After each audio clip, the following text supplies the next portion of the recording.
freedom of speech in your country is even more under assault than freedom of speech in our country back home. We still have a First Amendment. You guys have hate speech laws. You have a criminal code of Canada advocating for penalties of up to 2 years in prison for inciting hatred against an identifiable group, which is insanity, since obviously there is no great legal definition of any of these terms. They are all far too broad. As a lawyer, Bill C-16 is an abomination. Bill C-16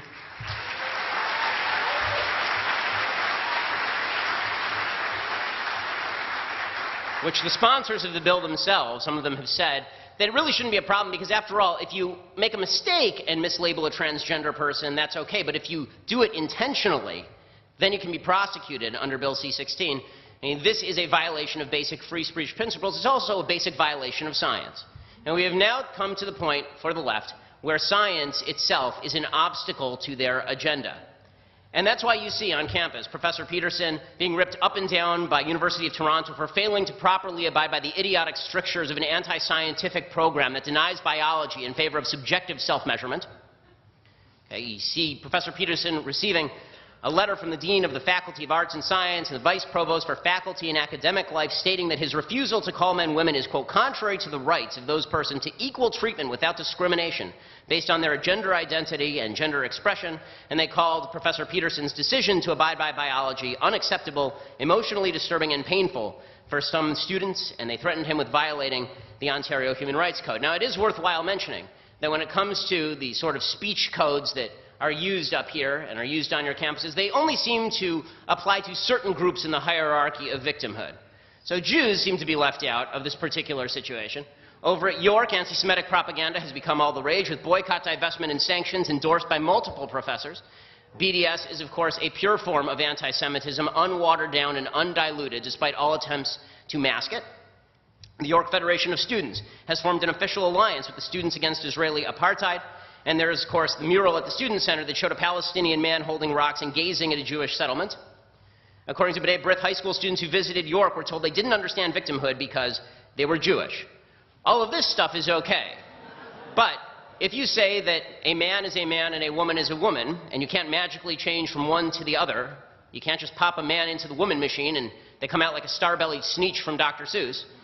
If you say that, then all of a sudden you're violating hate speech rules in this country and on your campuses. None of this is rare in America either, obviously.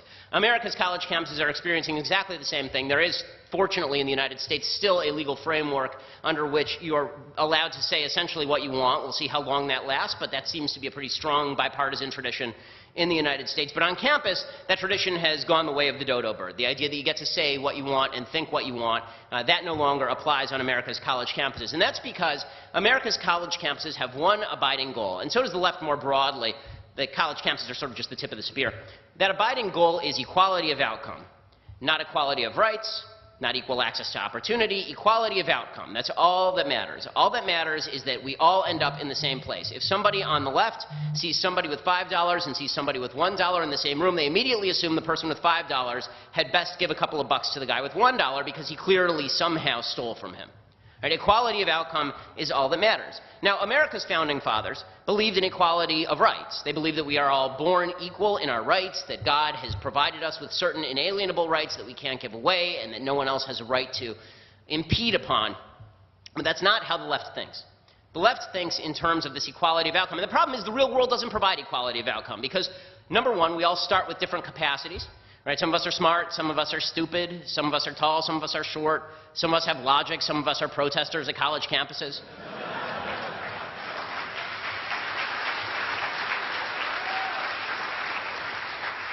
We're not all going to end up in the same place. We choose different career paths, we make different decisions about our lives, we work non-equally hard. And so what the left has decided is that if they can't achieve economic equality, they tried that for a century and it resulted in 100 million people dead. So they said, okay, we'll put that to the side for the moment. We'll come back later with like stupid Bernie Sanders like Justin Trudeau. And Bernie Sanders himself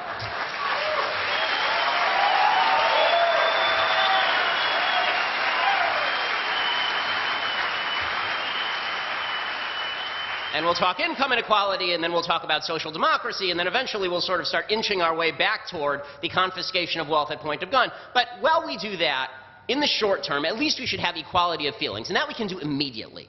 We can ensure equality of feelings right now. If we can't all feel equal in our achievements, then we can at least all feel equal when it comes to our feeling of victimhood at the hands of Western civilization. And the best way to do this is set up the hierarchy of intersectionality. And a bunch of people have talked about this tonight, but people say that it's hard to distinguish what that hierarchy is. It's not hard at all. We all know it, right? I mean, if you're on a college campus, if you're living in a leftist area, you know what the hierarchy of intersectionality is. You know, the folks whose opinions mean more. At the very top are the LGBT folks, and then below that are, this is the United States version anyway, right below that are black folks, and then Hispanic folks and Native American folks, and then women, and then Asian folks, and then Jews, and then straight white guys. Right? That's basically the hierarchy of intersectionality. And the thing is that your opinion doesn't matter. All that matters is where you are on this hierarchy of intersectionality, unless you are a right-winger. Then you are not even human and we don't pay attention to your opinions. But everybody else, we will accept your opinion so long as you accept the hierarchy. So if you're a straight white male and you accept that your opinion is of no value compared to anyone else on earth, then you get to be part of the club. And what's great about this is that you can tell just by looking at someone. I mean, it's a little racist and kind of sexist and a little bit classist and everything, but you know, you can tell just by looking at someone, just by looking at them, how valuable their opinion is going to be. It doesn't matter how stupid it is. We know how valuable their opinion is going to be. In fact, if we could somehow find an LGBT, a transgender, male, lesbian, half Native American, half black, a quarter Mexican, and a little person with a disability, then that person would be able to just rule us. We could end democracy right now.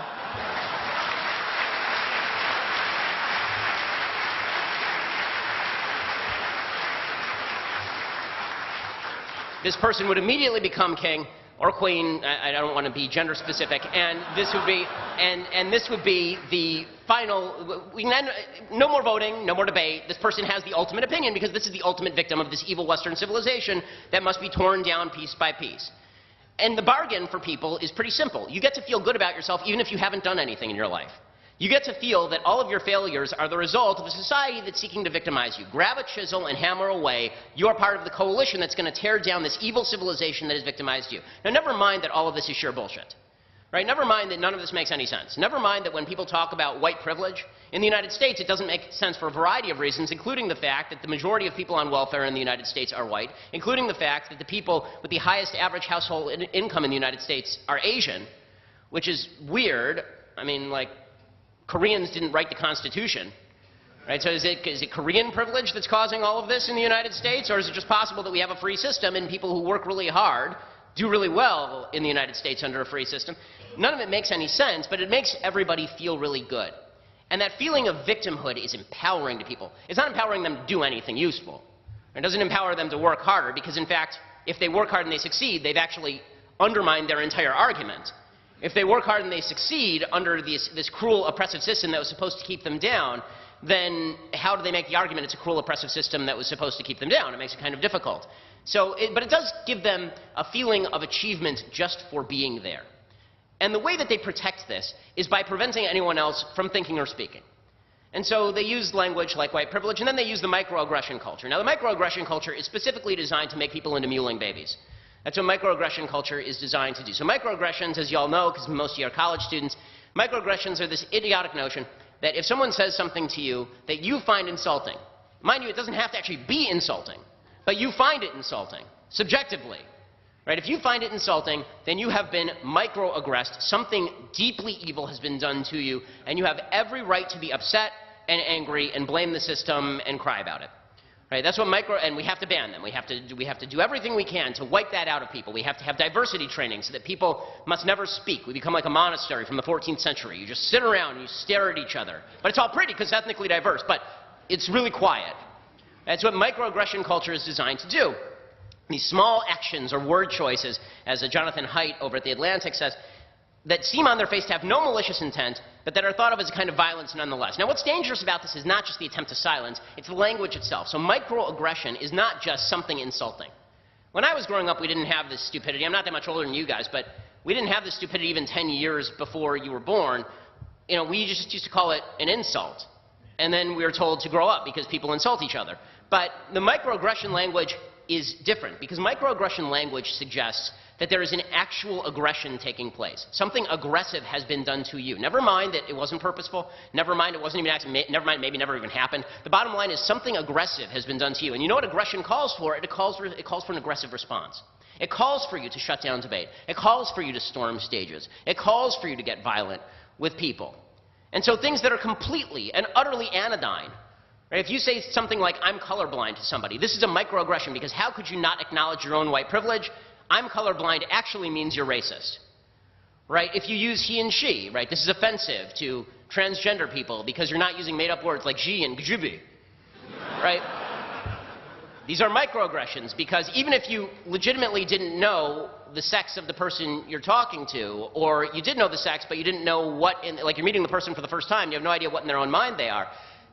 If you do that, then it's a microaggression on a cosmic scale, and this calls for aggression.